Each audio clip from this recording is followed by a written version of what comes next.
ओम शांति। 30/8/2023 की प्रातः मूल्य। बाप दादा मधुबन। मीठे बच्चे, पवित्र रहने की कसम लेना ही सच्चा रक्षाबंधन है। बाप कल्प में एक ही बार यह राखी तुम बच्चों को बांधते हैं। प्रश्न है, पवित्रता की प्रतिज्ञा करने वालों को भी योग में रहने का इशारा क्यों मिलता है? उत्तर है, क्योंकि योग की शक्ति से ही वायुमंडल को शांत बना सकते हो। सारी दुनिया को शांति का वर्षा देने का उपाय ही योग है। तुम बाप को याद करते हो। विश्व में शांति फैलाने के लिए जितना बाप को याद करेंगे उतना माया का असर नहीं होगा। बाप का यही फरमान है, बच्चे अशरीरी भव। गीत है, भैया मेरे राखी के बंधन को निभाना। ओम शांति।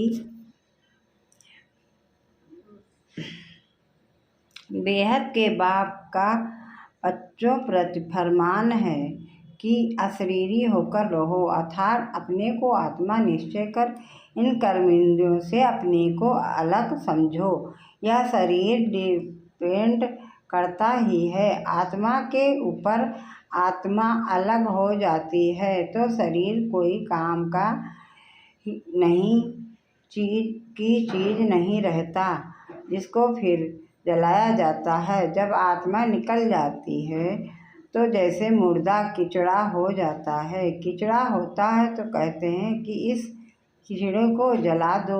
आत्मा बगैर यह शरीर काम का नहीं है तो अहम आत्मा इमॉर्टल है।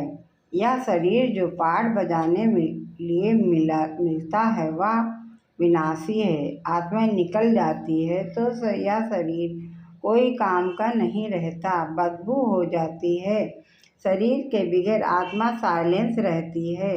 बाप समझाते हैं, तुम्हारी आत्मा का स्वधर्म है साइलेंस। तुम जानते हो हम आत्मा वास्तव में परम धाम की रहने वाली हैं। परम पिता परमात्मा भी वहाँ रहते हैं। जब कोई दुख होता है तो बाप को याद करते हैं, मुझे इस दुख से छुड़ाओ। आत्मा ही सुख दुख देती है में आती है। बहुत सन्यासी आदि हैं जो कहते हैं आत्मा निर्लेप है, परंतु नहीं, आत्मा में ही खाद पड़ती है। सच्चे सोने में सिल्वर पड़ती है तो सोना 24 कैरेट से 22 कैरेट बन जाता है। सच्चे सोने में खाद डाल देते हैं तो जेवर मुलम्मे का हो जाता है। आत्मा ही मुख्य है, आत्माओं का बाप है परम पिता परमात्मा। वही आकर इस समय बच्चों को कहते हैं, अब अशरीरी का भान छोड़ दो। मैं आत्मा हूँ, बाप के पास जाता हूँ। हम हैं पांडव, पांडवों का प्लेन यह है। पहले यादव यूरोपवासी, फिर कौरव और यह है पांडव। बरोबर महाभारी लड़ाई लगी है और फिर जय जयकार हो गया। वह राजयोग है ही नई दुनिया स्वर्ग के लिए। पांडवों की जय जयकार हुई और सब खलास हो गए। जय जयकार होती ही है सतयुग में। राखी का त्योहार भारतवासी मनाते हैं, राखी बांधते हैं। अभी यह सब बच्चे जानते हैं, राखी एक ही बार बांधते हैं। जो फिर हम 21 जन्म पवित्र रहें तो जरूर कलयुग अंत में राखी बांधने वाला चाहिए। राखी कौन आकर बांधते हैं, कौन प्रतिज्ञा कराते हैं? स्वयं बाप और जो उनके वंशावली ब्राह्मण हैं, सच्चे सच्चे ब्राह्मण तुम हो। ब्राह्मण ही राखी बांधते हैं। बहन भाई को बांधे यह भी झूठी बनावट है। बुजुर्ग लोग जानते हैं, आगे ब्राह्मण ही आकर धागे की राखी बांधते थे। वह कोई ऐसे नहीं कहते कि हम तुमको पवित्र रहना है। पवित्रता को वह जानते ही नहीं तो यह राखी उत्सव जरूर संगम पर हुआ है। कितना वर्ष हुआ? 5000 वर्ष। संगम पर बाप ने राखी बांधी, फिर हम सतयुग त्रेता अंत तक पवित्र रहे। फिर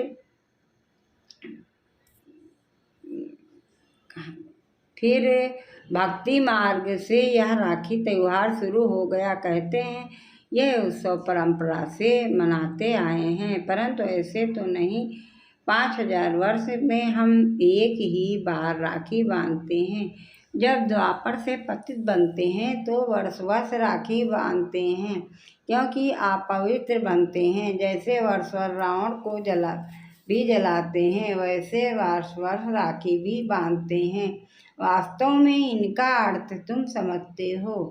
बाप आकर कहते हैं, बच्चे प्रतिज्ञा करो, राखी बांधने से कुछ नहीं होता है।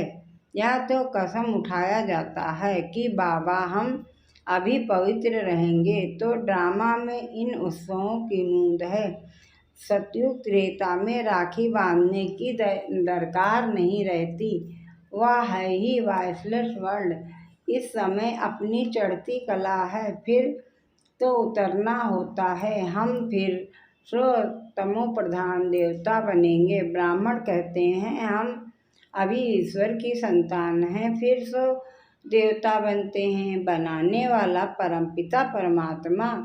मनुष्य देवता निराकार परमपिता परमात्मा बनाते हैं, मनुष्य नहीं बना सकते। उन्होंने मनुष्य का नाम डाल दिया है। श्री कृष्ण को भी द्वापर में ले गए हैं। तुम पति से पावन कलयुग अंत में बनते हो, फिर सतयुग आना है। अगर द्वापर में आए तो फिर कलयुग का नाम गुम हो जाना चाहिए। यह रॉन्ग बात है। जब रॉन्ग हो तब तो बाप आकर राइट बनाएंगे ना। अभी सब झूठे हैं, झूठी माया झूठी काया। बाप आकर बच्चों को सच्चा बनाते हैं। सतयुग त्रेता में कभी झूठ बोलते ही नहीं।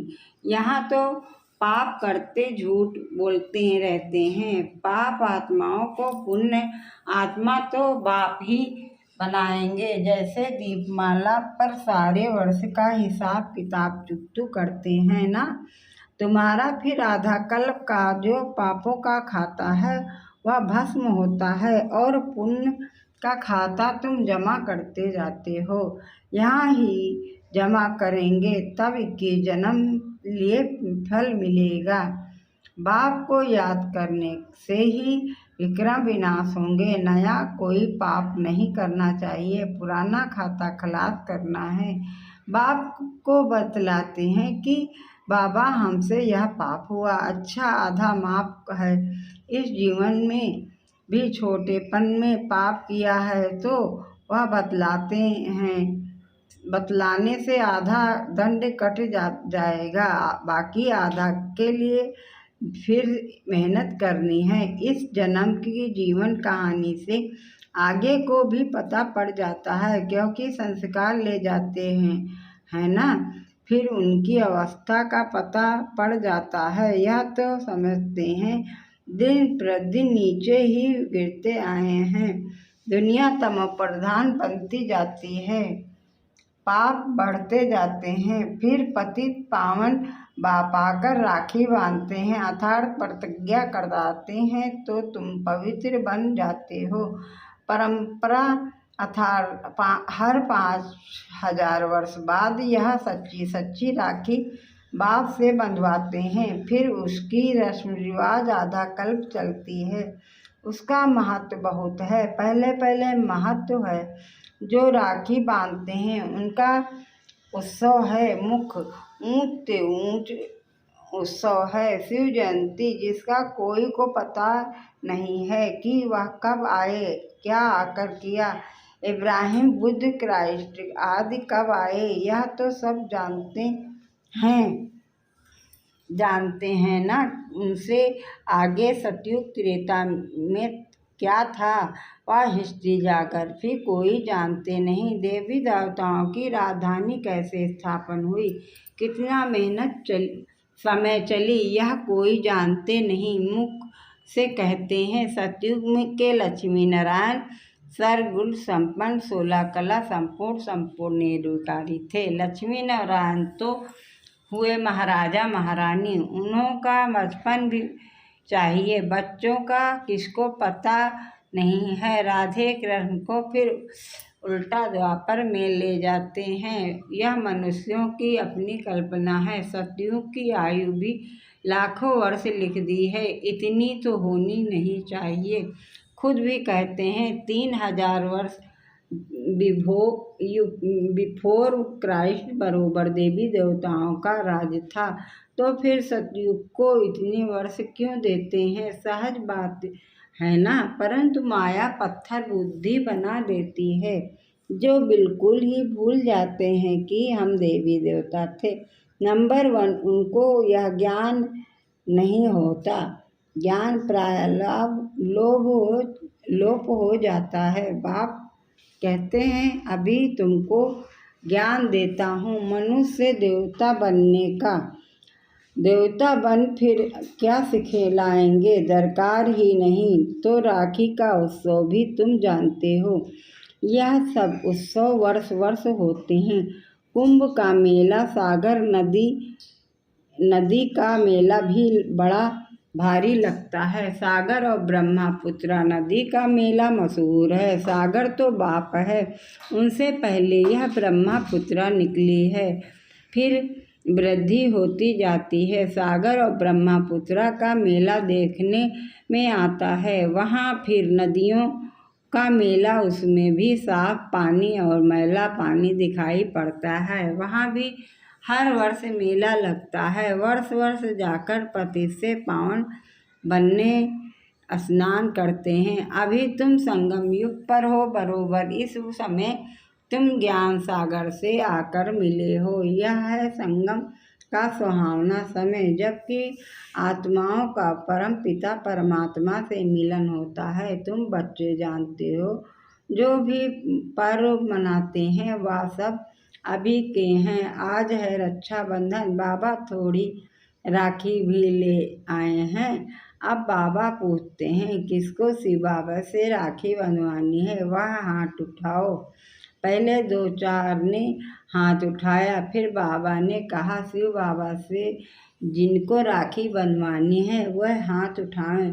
तो मेजॉरिटी ने हाथ उठाया। बाप दादा बोले, क्या तुम सब पावन नहीं बने हो जो राखी बंधवाते हो? फिर मम्मा से बाप दादा ने पूछा तो मम्मा बोली, राखी तो बांधी ही हुई है।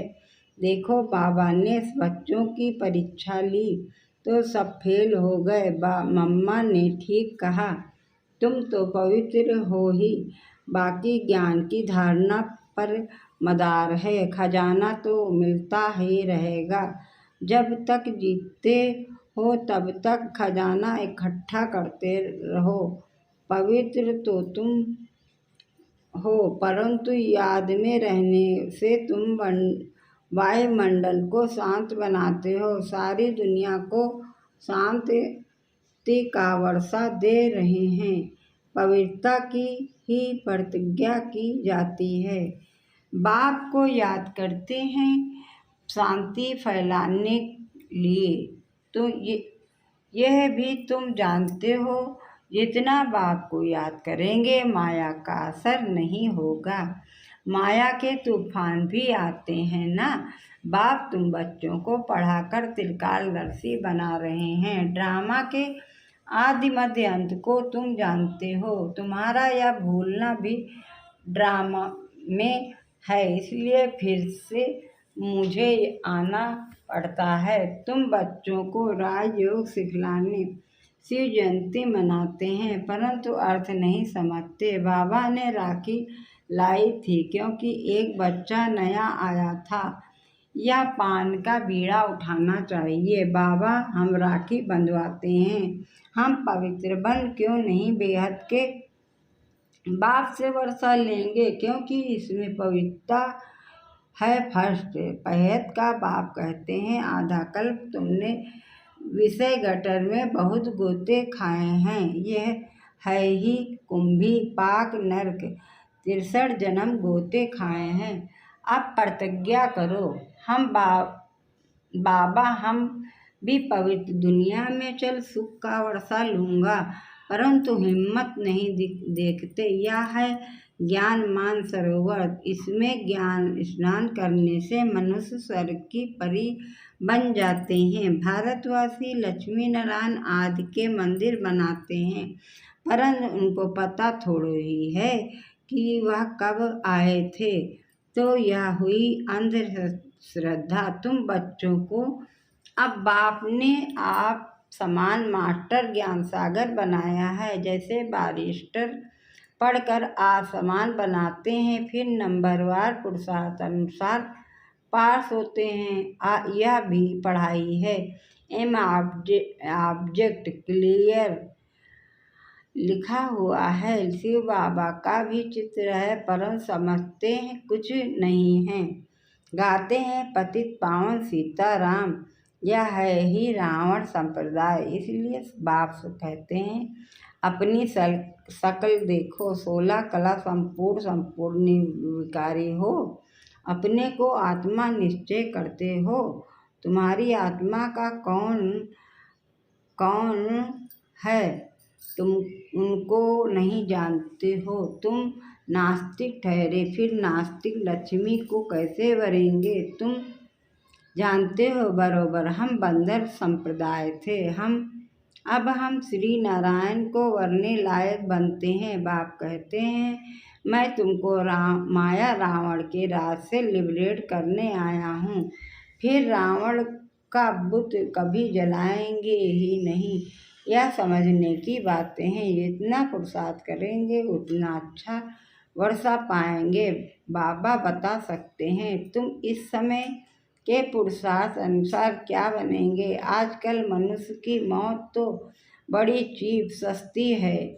वहाँ तो समय पर आयु पूरी हुई झट मालूम पड़ेगा। हमको यह चोला छोड़ दूसरा नया लेना है।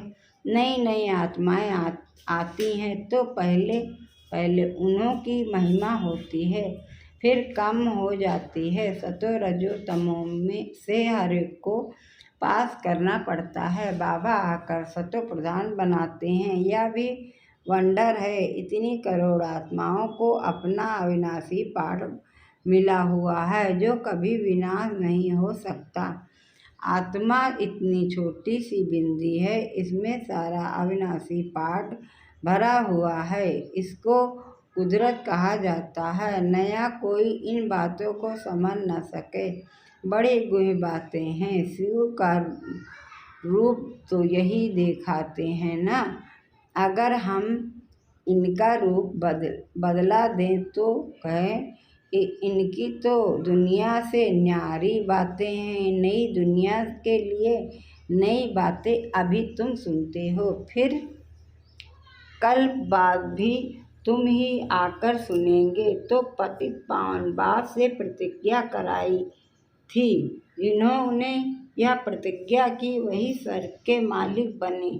इसलिए यह त्योहार मनाया जाता है। सच्चे ब्राह्मण तुम हो। सरस्वती ब्राह्मणी ऊंची गाई जाती हैं। अच्छा मीठे सिकिल्धे बच्चों प्रति माता पिता बाप दादा का याद प्यार और गुड मॉर्निंग। रूहानी बाप की रूहानी बच्चों को नमस्ते। हम सब रूहानी बच्चों की तरफ से रूहानी माता पिता बाप दादा को याद प्यार गुड मॉर्निंग नमस्ते नमस्ते नमस्ते। धारणा के लिए मुख्य सार है। पहली पॉइंट है पुराने विकर्मों का खाता खलास कर पुण्य का खाता जमा करना है। याद में रह शांति का वायुमंडल बनाना है। दूसरा है पवित्रता की प्रतिज्ञा कर पवित्र रहने की सच्ची राखी हर एक को बांधनी है। वरदान है सदा दिल खुश मिठाई खाने और खिलाने वाले सच्चे सेवाधारी खुश मिजाज भव। सदा दिल खुश मिठाई खाने और खिलाने वाले सच्चे सेवाधारी खुश मिजाज भव। विस्तार से है जो रोज अमृत बेले दिल खुश मिठाई खाते हैं वे स्वयं भी सारा दिन खुश रहते हैं और दूसरे को भी देख खुश होते हैं। यह दिल खुश की खुराक कैसे भी परिस्थिति हो को छोटा बना देती है, पहाड़ को रूई बना देती है। तो सदा यही स्मृति रखो कि हम दिल खुश मिठाई खाने और दूसरों को खिलाने वाले हैं। रोने की परिस्थिति में भी मन सदा खुश रहे, तब कहेंगे खुश मिजाज। उनके चेहरे से भी सेवा होती है। उनकी सूरत ज्ञान की सीरत को प्रत्यक्ष करती है। स्लोगन है जिसके हर संकल्प से अनेकों का श्रेष्ठ जीवन बनाने की प्रेरणा प्राप्त हो, वही पुण्य आत्मा है। जिसके हर संकल्प से अनेकों को श्रेष्ठ जीवन बनाने की प्रेरणा प्राप्त हो, वही पुण्य आत्मा है। अच्छा, ओम शांति, ओम शांति, ओम।